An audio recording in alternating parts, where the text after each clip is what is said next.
think for me, the most remarkable element for me in teaching at Bethesda was the use of the creative arts to teach. And I began teaching a technique called teaching with rhythm and rhyme. Because what I found was that a number of the students, they endear themselves to singing, to poetry, to drama. And they would remember things through that medium. And so I started using that medium and started documenting it to teach them. And what happened, the performance in the post-primary exam just improved tremendously. So when I started studying with the University of the West Indies, Mona, and I started expressing some of those techniques, the then professor said, do you know what you're doing is novel? I asked, what do you mean by that? I didn't write no book.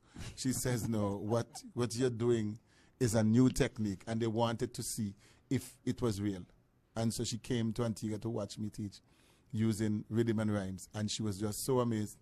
Wrote a sub-thesis on that, on teaching with rhythm and rhymes. Find different ways to come in. You wrote, we're going to come back to university life because there's one or two things I want to pick up onto that. But let's stay on this part. You wrote a sub-thesis on rhythm and rhymes. On a technique of teaching with rhythm and rhymes. What became of it?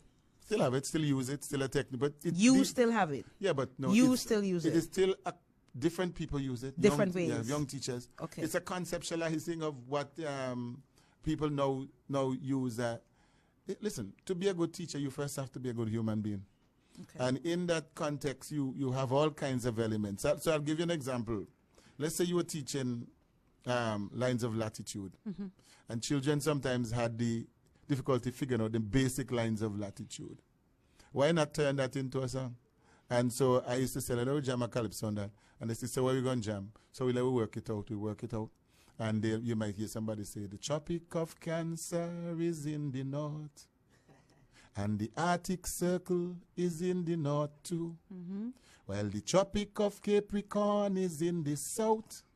And the Antarctic Circle, that's another line we're talking about.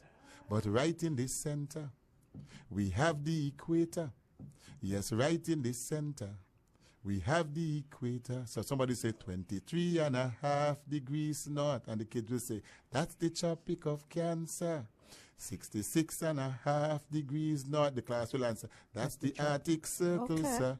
23.5 degrees south. Well, that's the Tropic of Capricorn you're talking about.